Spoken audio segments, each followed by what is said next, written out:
시편 34편 7절부터 9절의 말씀을 봉독하겠습니다. 여호와의 천사가 주를 경외하는 자를 둘러 진치고 그들을 건지시는도다. 너희는 여호와의 선하심을 맛보아 알지어다. 그에게 피하는 자는 복이 있도다.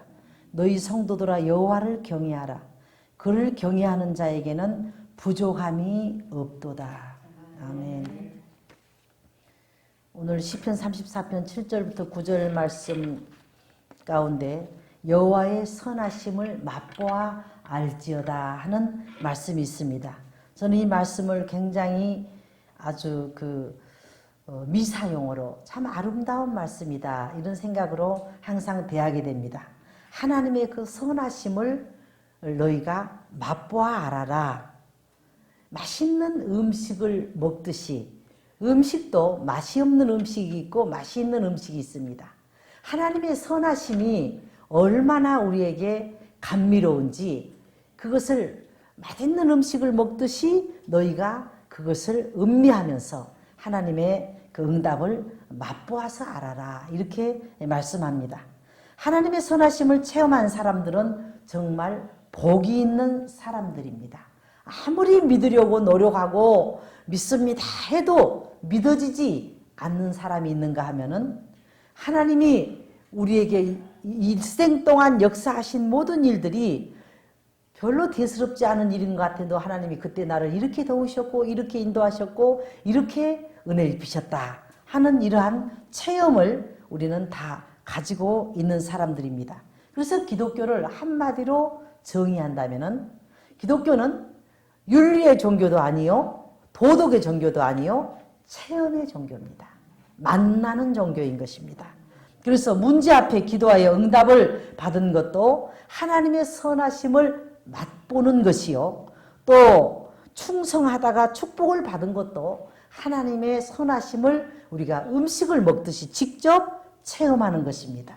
이런 체험이 많아질수록 우리의 신앙은 견고해지고 어떤 문제 앞에서도 이겨낼 수 있는 능력을 갖추게 되어지는 것입니다. 오늘 말씀 가운데 첫째 우리는 하나님의 인도를 받아서 살아야 됩니다. 출애굽기 13장 21절부터 22절에 보니까 여호와께서 그들 앞에 행하사 낮에는 구름 기둥으로 그들을 인도하시고 밤에는 불 기둥으로 그들에게 비추사 주야로 진행하게 하시니 낮에는 구름 기둥이 밤에는 불 기둥이 백성 앞에서 떠나지 아니하니라. 하나님이 이스라엘 백성들을 끌어가실 때에 낮에는 구름으로 밤에는 불로 그들에게 비추시는데 한 번도 그 불과 구름 기둥이 이스라엘 백성 진에서 떠나가질 않았다고 했어요. 함께 있었다는 겁니다. 같이 동행을 한다는 것입니다. 그래서 하나님께서 그들 앞에서 행하셔서 앞에서는 불로 이끌어 가시고 뒤에서는 구름으로 이끌어 가시고 그 백성들 앞에서 한 번도 분리돼서 떠나본 일이 없었다. 초자연적인 방법으로 하나님의 백성들을 하나님은 이끌어 가십니다. 우리가 생각하는 평범한 방법이 아니라 시편 78편 14절에 보니까 낮에는 구름으로 온 밤에는 화강으로 인도하셨으며 화강은 이 발광하는 빛입니다. 아주 밝게 밤에 불을 비추는 것이 여러 가지가 있다고 그랬죠. 중동에는 밤에는 영하의 기온 가까이 내려갑니다. 그러니까 밤에는 그들이 추워서는 안 되겠으니까 이불 대신으로 따뜻하게 불을 비춰준 거예요. 마치 우리 스토브를 켜놓듯이 불을 비춰주고 또 그 불은 따뜻하기만 합니까? 그들을 밝게 밤에도 전체에게 그들이 밤에 어두워서 넘어지는 일이 없도록 불을 그들에게 비춰준 겁니다. 그래서 하나님께서는 그들을 온 밤에는 이 발광하는 화강으로 인도하셨고 광야에서는 반석을 쪼개시고 돌을 정으로 쪼아가지고 일하는 사람들을 저는 봤거든요. 석공들을. 얼마나 어려운 일인지 몰라요. 큰 바위도 이 길이 있더라고요. 바다도 길이 있고 하늘도 길이 있어요. 그 길을 알아가지고 거기다가 정을 쪼면 아무리 큰 바위도 쫙 나갑니다. 그런 것처럼 하나님께서 반석을 쪼개어가지고 거기에서 깊은 수원에서 나는 것 같은 물을 이스라엘 백성들에게 먹이셨다. 흙에서 올라왔으면 흙물을 먹였겠죠. 돌에서 나왔기 때문에 오늘날로 말하면 석수도 되고 게르마늄도 되고 가장 유익한 물도 되지만은 흙탕물이 아니었겠지요. 그래서 광야에서 하나님은 돌을 쪼개서 그들에게 깊은 수원에서 나는 것처럼 저희에게 물을 흙족이 마시었다. 이렇게 말씀하고 있습니다. 또 시편 105편 39절에는 여호와께서 구름을 펴사 덮개를 삼으시고, 오늘 구름 기둥이 시골에서 옛날에 우리 학교 다닐 때 보면요, 옛날에는 뭐 어린아이들이 초등학교 다닐 때 양산을 쓰고 다닐 수도 없잖아요.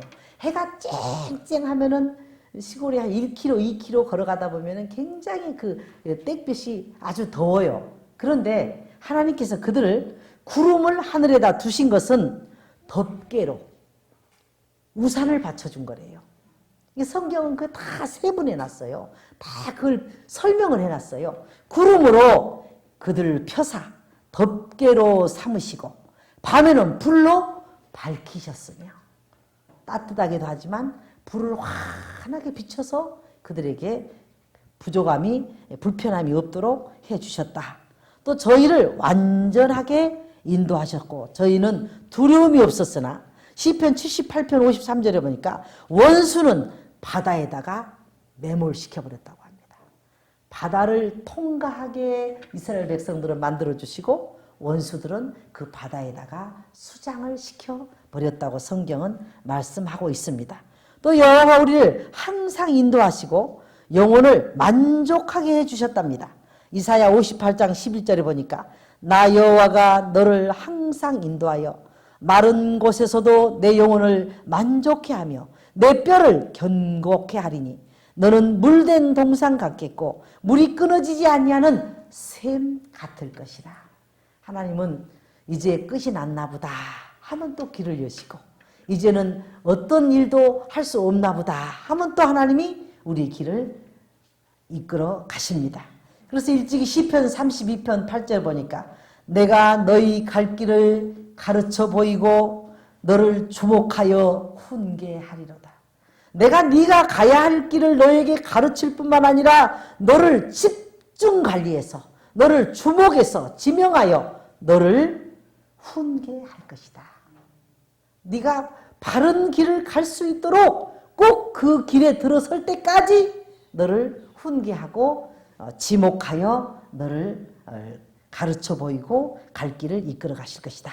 또 우리가 마땅히 행할 길로 인도하신다고 이사야 48장 17절에 보니까 너희의 구속자시요 이스라엘의 거룩한 자이신 여호와께서 가라사대 나는 내게 유익하도록 가르치고 하나도 허비가 없답니다. 하나님은 절대 나흘이 돼서 시체가 썩어서 냄새가 나도 예수께서는 그 기간을 낭비하지 않았습니다.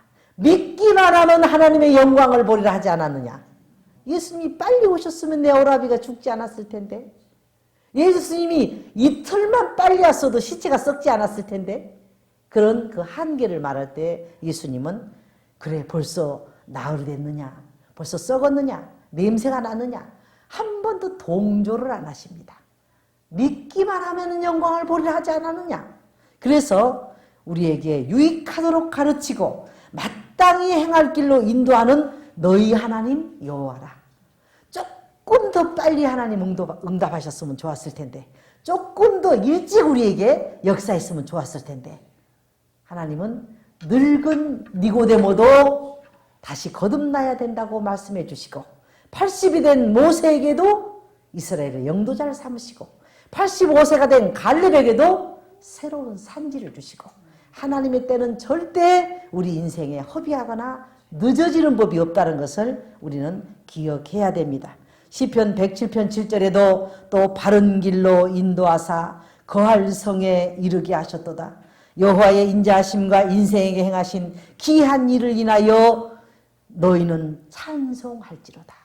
하나님이 너희를 다 센서가 에러가 나는 일도 없고 디지털로 아주 그때에 범사에 때와 기한이 있는데 사랑할 때가 있고 미워할 때가 있고 심을 때가 있고 거둘 때가 있고 가까이 할 때가 있고 멀리 할 때가 있고 범사의 때와 기한을 따라서 하나님 우리에게 역사하시는 것입니다. 그래서 인생에게 행하신 기이한 일을 인하여 너희는 찬송할지니라. 절대 하나님의 때는 빠르지도 않고 늦지도 않는다는 것입니다. 또 우리 앞서 행하시는 하나님 신명기 1장 30절에 보니까 너희 앞서 행하시는 너희 하나님 여호와께서 너희 먼저 앞서서 여호와 이래로 행하시는 너희 하나님 여호와께서 애굽에서 너희를 위하여 너희 목전에서 모든 일을 행하셨던 것 같이 10가지 재앙을 내려서 이스라엘 백성들을 구출해 내도록 기어이 하나님의 방법으로 하나님의 모든 계획으로 하나님의 모략으로 하나님의 명철로 이스라엘 백성들을 애굽을 탈출하도록 만들고야 마셨던 그 하나님이 너희 목전에서 행했던 일같이 이제도 너희를 위하여 계속 싸우실 것이며 계속 우리 일생 다 가도록 하나님은 우리를 이끌어 가신다는 것입니다. 신명기 1장 33절에도 그는 너희 앞서 행하시며 우리는 갈 바를 알지 못하고 갑니다. 아브라함이 어디로 가야 되는데요? 장소를 말하지 않았습니다. 그런데 하나님은 먼저 앞서 행하셔서 장막 칠 곳을 찾으시며 저는 이 말씀에 엄청나게 은혜를 받았습니다. 이 중동에 가보니까 풀 한 폭이 없는 광야가 그렇게 많아요. 몇 시간을 달려도 이 불모지예요. 그런데 하나님이 어느 계곡에다가 장막을 쳐야 할 것인가, 어느 지역에는 사나운 동물들이 서식하지 않는가, 미리 다 현지 답사를 하신대요. 하나님이 앞서 가서 장막 칠 곳을 먼저 찾으신답니다. 12지파에게도 무질서하게 너희가 알아서 편안한 곳에다 장막을 치라 말씀하지 않았어요. 레위 지파는 해망문 옆에다 장막을 치고 베냐민 지파는 어느 곳에다 장막을 치고 또 모든 루벤 지파는 어느 곳에다 하고 가 지파는 어느 곳에다 하고 하나님이 장막 칠 곳을 다 찾으신대요. 그러니까 우리는 하나님의 인도를 안심하고 따라가는 겁니다. 밤에는 불로 낮에는 구름으로 너희 행할 길을 지시하신 자신이라. 왜 우리가 가고 싶지 않지? 왜 하나님이 우리에게 감동을 안 주지? 다 지시하고 계신대요. 감동이 없으면 하지 말아라. 가고 싶지 않을 때는 성령이 막으시는 거다. 우리를 지시하는 자라는 말씀을 하고 있습니다. 두 번째로 하나님은 기적적으로 우리를 보호해 가신다는 사실입니다. 하나님은 급할 때는 비상보호 대책을 세워서 우리를 이끌어 가십니다. 출애굽기 14장 20절에 보니까 애굽 진과 이스라엘 진 사이에 이르러서는 저편은 구름과 흑암이 있고 하나님이 애굽 사람들이 있는 곳에서는 여러분 봐요. 그 소련의 그 영화 백야라는 영화를 여러분들은 보셨는지 모르겠어요. 몇 개월 동안 거기는 일월성 신에 의해서요. 밤에도 해는 안 뜨는데 하얀 밤이에요. 저는 오클랜드 가가지고 갔더니 오레곤에 갔더니요. 밤 12시가 돼도 그때 이제 또 밥을 먹어야 돼. 밥상에 들어야 돼요. 해는 없는데 하네요, 나다지. 밥을 4번 먹는 거예요, 4번. 아침, 점심, 저녁을 먹고 12시에 또 밥을 먹어야 돼요. 날이 하나니까 뭐 잠을 잘 수가 없어요. 이런 분위기예요, 이런 분위기. 예, 그게 1년에 몇 번 그런 주기적으로 그렇게 된대요. 근데 어쨌든 하나님께서는 그 이스라엘 진 아닌 애굽 진에다 사이에다는 구름과 흑암을 둬버렸대. 깜깜해가지고 더듬어서 자기들 만지는 거예요. 이거 장군님 맞습니까? 여기 어디서 오신 분이지? 자기들끼리 더듬어서 사람을 만지는 거예요. 그리고 이스라엘 백성 있는 곳에서는 광명을 비춰서 대낮같이 환하게 하는 거예요. 이게 저쪽에서 깜깜해가지고 우리가 밤에 깜깜할 때 전등 하나 없다고 산속에서 봐요. 어느 골짜기로 내려갈지 못 갑니다. 꼼짝없이 서 있는 거예요. 하나님이 그렇게 하셨다는 거예요. 구름과 흑암이 있고 이편은 밤이 광명함으로 밤새도록 저편이 이편에 가까이 못하였더라. 깜깜하게 만들라고 그 사람들이 그 깜깜한 데서 발을 헛디뎠다 바닷물을 딛는지 골짜기를 가는지 한 발짝도 못 움직이게 하나님 만들어버렸대요. 자연을 주관하시는 하나님, 파도를 잔잔하게 하신 하나님, 바다를 꾸짖으신 하나님, 자연 현상을 통해서 그들이 꼼짝 못하도록 애굽 군대를 그렇게 가까이 못하게 만들었다는 겁니다. 또 여호와께서는 성실한 자를 보호하십니다. 시편 31편 23절에 보니까 너희 모든 성도들아 여호와를 사랑하라. 여호와께서는 성실한 자를 보호하시고 교만히 행하는 자에게는 엄중히 갚으시느니라. 패망의 길이 교만입니다. 뭐 하나님 할 때를 한번 해보시오. 응? 하나님 그렇게 하시겠습니까? 거만히 행하는 자, 교만히 행하는 자에게는 하나님이 엄중히 갚으신답니다. 여호와께서는 그 백성을 또한 날이 맞도록 보호하신다고 그랬습니다. 날이 맞도록이라고 해서는 날이 새도록, 그러니까 밤이 맞도록, 그러니까 계속 그들을 지켜주신다는 말이죠. 신명기 33장 12절 하반절에 보니까 여호와의 사랑을 입은 자는 그 곁에 완전히 거하리로다. 여호와께서 그들을 날이 맞도록 보호하시고 그로 자기 어깨 사이에 처하게 하시리로다. 암탉이 병아리를 품은 것처럼 하나님 어깨 사이에다가 우리를 품어주신대요. 욥이 계속 하나님 그러면 어떻게 그렇게 되는데요? 그러면 어떻게 그럴 수 있는데요? 그랬거든요. 이게 하나님이 나는 그 말씀이 굉장히 어린아이하고 싸우는 것처럼 유치했지만 하나님이 욥아 너도 팔을 가지고 있느냐? 그럼 욥이 그렇게 덤벼든 욥 같으면 하나님 나도 팔 있잖아요 이럴 것 같아. 근데 그 말에 한마디도 욥이 대답을 못해요. 그 말은 영원하신 하나님의 팔을 너도 가지고 있느냐. 그러니까 욥이 하나님 나도 팔 있잖아요 이 말을 못하더라고요. 대꾸를 못해요. 내가 무슨 팔이 있겠습니까? 하고 딱 꼬리를 내리더라고요. 그래서 여기서도 지금 하나님이 내 어깨 사이에 너희를 처하게 하시리로다. 당신 백성을 보호하시겠다는 거죠. 여호와께서 자기를 사랑하는 자를 다 보호하시는데 시편 145편 20절에 보니까 여호와께서 자기를 사랑하는 자는 다 보호하시고 악인은 다 멸하리로다. 시편 32편 7절에도 주는 나의 은신처시오니 은신처 누가 나를 막 추격해 오는데 하나님께 숨어버려야 된다는 거죠. 하나님의 품에 숨어져야 된다는 거죠. 다윗이 시편에 그런 말을 합니다. 내가 여호와께 피하였거늘 너희는 어찌하여 나에게 새처럼 산으로 도망가라 하느냐. 나는 새처럼 날아서 산으로 도망 안 간다. 여호와께 나는 피하겠다. 하나님께 내가 피하였거늘 여호와의 이름에 내가 보호를 받고 있거늘 여호와의 이름에 내가 피해서 하나님의 내가 도우심을 받고 있거든. 내가 왜 산으로 도망가겠느냐. 다윗이 그렇게 말을 합니다. 주는 나의 은신처시오니 한란에서 나를 보호하시고 구원의 노래로 나를 애우시리이다.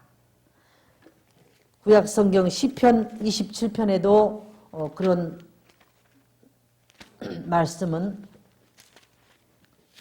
나옵니다. 시편 27편 1절부터 3절에 보니까 여호와는 나의 빛이요 나의 구원이시니 내가 누구를 두려워하리요. 여호와는 내 생명의 능력이시니 내가 누구를 무서워하리요. 나의 대적 나의 원수된 행악자가 내 살을 먹으려고 내게로 왔다가 실족하여 넘어졌도다. 군대가 나를 대적하여 친칠지라도 내 마음이 두렵지 아니하며 전쟁이 일어나 나를 치려할지라도 내가 오히려 안연하리로다.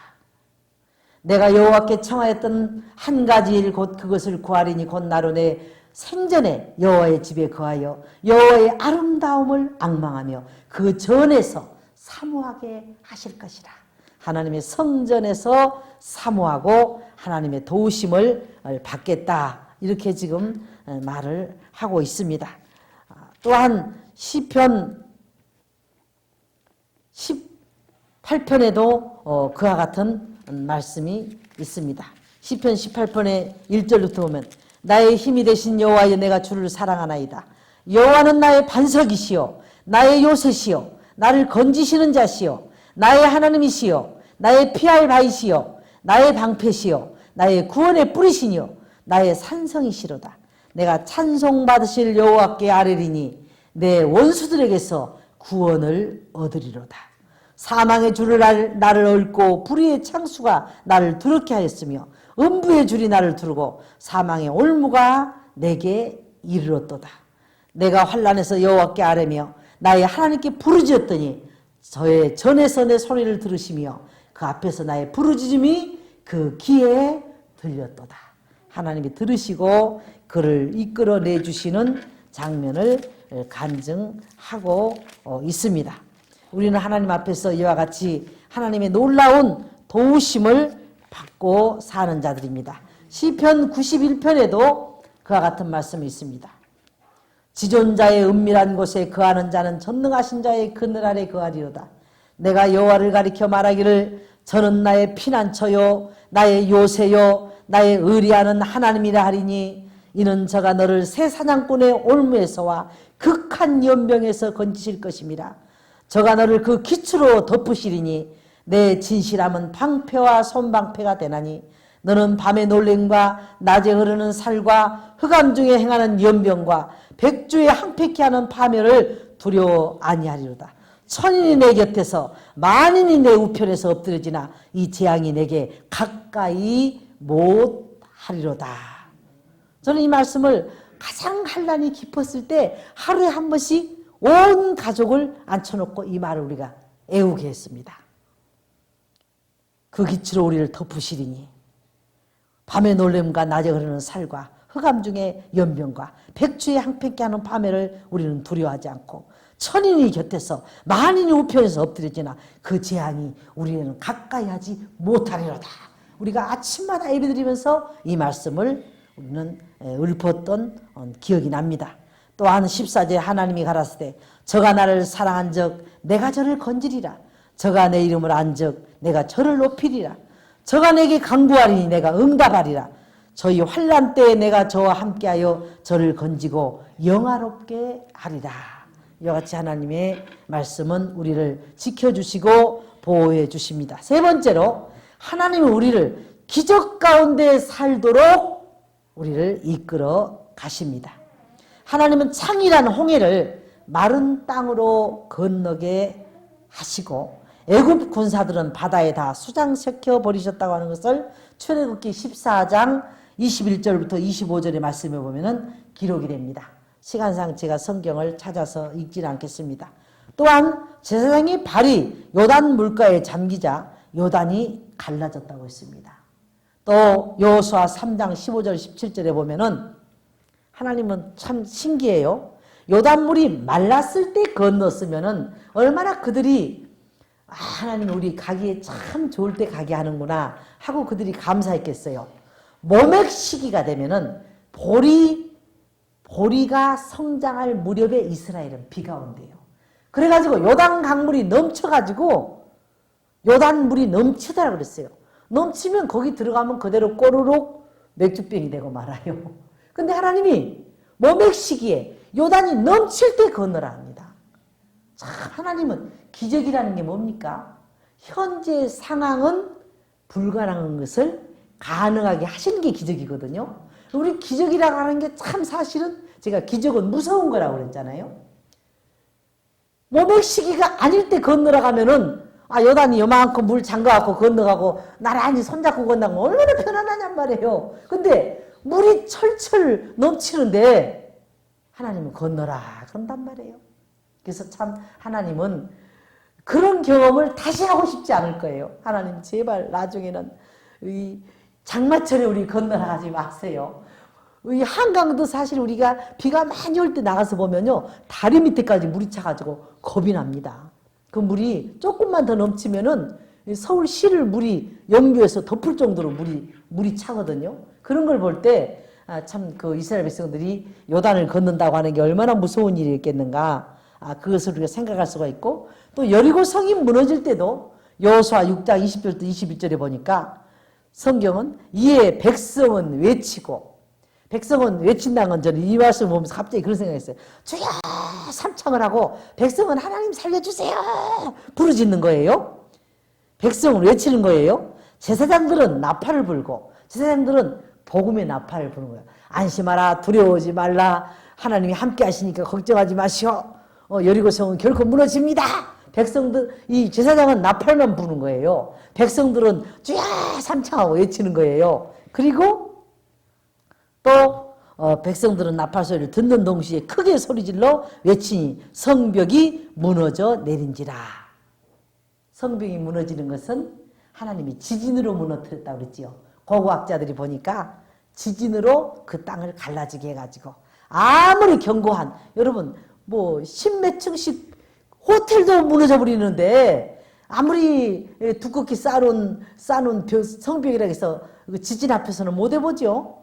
그대로 다 무너지고 말잖아요. 근데 하나님께서 그들에게 우리가 하는 것은 아니에요. 그러나 우리는 순종을 해야 돼.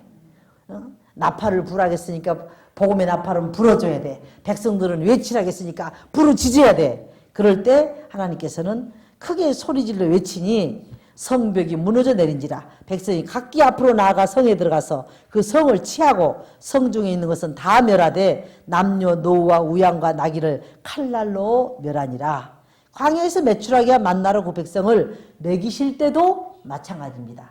모세가 신앙이 굉장히 좋고 영도자 아닙니까? 신약 성경에 예수님한테 당신이 모세보다 더 큽니까? 라고 제사장들이 물어볼 정도면은 모세는 구약에 정말 오경, 구약 모세 오경을 쓸 정도로 엄청난 그런 지도자 아닙니까? 또 하나님이 모세하고만 대면해 줬잖아요. 그런데 모세도 겁이 났어요. 하나님, 모세가 한 말입니다. 하나님, 하늘의 창인왕들 이룰 수 있습니까? 바다에 어족을 다 고깃대를 잡아도 60만 명을 어떻게 먹여요? 소떼와 양떼를 잡아도 60만 명을 어떻게 먹이냐고요. 그런데 하나님께서는 두 기빗이 쌓이게 메추라기를 보냈다고 그랬죠. 그러니까 그 조류학자들이 놀랬다죠. 메추라기는 날아가다가 고개를 확 쳐박고 죽는 새래요. 그 이상하다. 왜 내 친구들이 저기 모여있지? 거기 가서 계속 고개를 쳐박고 다 죽는 거예요. 그래갖고 메추라기가 쌓일 대로 쌓였어요. 쌓일 대로 쌓였는데 너희 싫어서 입에서 냄새가 나기까지 먹게 한다. 그 원어 성경에는 메추라기? 또 메추라기야? 끔찍하다. 그러니까 아주 뭐랄까 우리가 그 상한 썩은 고기를 먹었다든지 했을 때는 혐오감. 너희 입에서 고기 말만 나오면 하나님 다시는 고기 주지 마세요. 너희가 혐오감이 생길 때까지 고기를 줘버릴 것이다 그랬어요. 여호와의 손이 짧아졌느냐? 하나님이 능력이 없어서 너에게 안 보낸 거냐? 하나님의 말씀이 응하는 여부를 너희가 보리라. 그러니까 모세도 놀란 거죠. 소떼 양떼 다 잡아도 60만을 못 먹이겠고 바다에 물고기를 다 잡아도 못 먹이겠는데 하나님 먹이신다고 그러거든. 근데 먹이시기만 했습니까? 그들이 와 하나님 제발 그만 그랬어요. 아주 사방들 고기 썩은 내 나서 큰일 났네. 그만 하나님 그랬어요. 하나님은 그렇게 하실 수 있지만은 그들에게 그 능력으로 이렇게 역사를 하셨죠. 그래서 광야에서 메추라기와 만나러. 근데 저는 이 성경을 보다 놀란 게 하나님으로부터 바람이 나와서 바람도 하나님이 일으키시더라고요. 그냥 바람이 동풍아 이리 불어라 이런 게 아니고 하나님 앞에서 나중에 출애굽기 읽어보세요. 하나님 앞에서 바람이 나와서 하나님이 바람을 내보내시더라고. 그래가지고 바람이 그 고깃대가 그리 다 메추라기 떼가 날아가도록 하시는 것을 성경을 읽다가 저는 발견을 했습니다. 그리고 저녁에는 메추라기가 와서 진을 덮이고 아침에는 이슬이 진 사면에 있더니 그 이슬이 마른 후에 광야 지면에 작고 둥글며 서리같이 세미한 것이 있는지라. 그러니까 오늘날로 말하면 이렇게 우리 쌀 그 토막난 쌀액이 있죠. 절구에 찧어 먹었다니까요. 이 만나를. 또 삶아 먹었다니까요. 그러니까 이 만나가 얼마나 딱딱했는가를 여러분 기억해 보세요. 그 쌀액이 같은 그런 이게 절구에 찧어서도 먹고 과자도 만들어서 먹고 기름에 튀겨서 먹고 우리는 생각할 때 그냥 이렇게 사르르 하얗게 뭐가 내려가지고 아침 해가 뜨면 없어지는 걸로 생각했잖아요. 그래서 그런 그냥 이렇게 이슬처럼 뭐가 내려서 먹었나 보다 했더니 보니까 아니에요. 절구에 찧어 먹고 튀겨서 과자처럼 튀겨 먹고 또 그걸 뭐 아주 여러 가지 음식을 해 먹었더라고요. 이렇게 오늘날로 말하면은 손 하나 까딱 안 하고 내려온, 하늘에서 내려온 그게 양식이었어요. 양식. 그것을 떡이라고 그랬잖아요. 광야의 백성들은 하늘에서 내려온 만나 떡을 먹어서도 죽었거니와 산 떡인 그리스도를 먹어야 우리가 영원히 산다.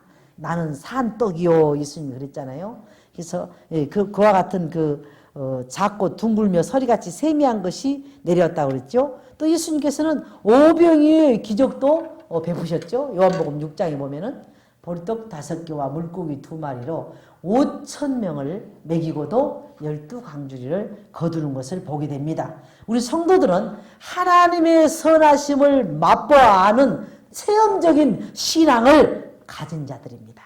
적게나 크게나 조지 밀러 같은 사람들은 5만 번의 기도 응답을 받아서 배가 고프면 주야 삼창하고 기도를 하면은 그 옆에 빵 공장에 불이 나가지고 빵이 비닐이가 타고 조금 한쪽이 타가지고 막 차로 몇 차씩 싣고 다잖아요. 이거 물건으로 팔아먹을 수가 없습니다.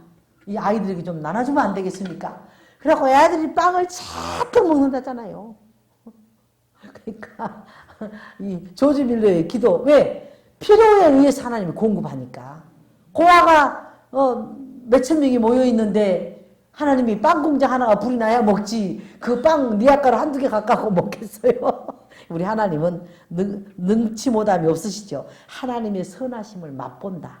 하나님의 그 기적을 체험한다. 음식을 맛있게 먹듯이 하나님의 기적으로 우리는 살아가는 사람들입니다. 그렇기 때문에 우리는 어떤 경우에도 그렇지 않을 것이다 생각할 필요가 없어요. 넘어지지 않고 믿음에 굳건히 서서 초자연적인 인도와 하나님의 보호와 기적적인 역사가 실생활 속에서 계속 되어지고 있다는 사실을 우리는 기억하면서 승리하는 하나님의 사람들이 되기 위해서 오늘 이 말씀을 대했습니다. 기도하겠습니다. 하나님의 선하심을 맛보아 안다고 하는 말씀은 맛있는 음식을 먹듯이 하나님의 기적을 우리는 본 바요, 주목한 바요, 만진 바가 아니라 맛을 본 자들입니다. 체험한 자들입니다. 친히 하나님께서 우리에게 응답을 하셔서 우리는 맛있게 정말 선하심을 경험한 자들입니다. 이와 같은 선하심의 역사가 우리 일생뿐만 아니라 영원한 나라에 가서까지라도 이어진다고 하는 사실을 하나님의 그 선하신 우리를 위하여 만드신 자연 삼라만상 우리 때문에 만들어온 모든 초목과 일월성신과 자연계와 천체와 우리가 인자가 무엇이 한데 저를 생각하시며 사람이 무엇이 한데 저를 권고하시나이까 우리에게 주신 이 놀라운 것들을 하나님 앞에 우리는 깨달아서 정말 하나님 우리의 기적 가운데 살아가고 우리를 이끌어 가시는 인도를 받으며 살아가고 우리는 기적으로 보호받고 있다는 사실을 기억할 수 있도록 축복하여 주시옵소서. 예수님의 이름으로 기도하옵나이다. 아멘.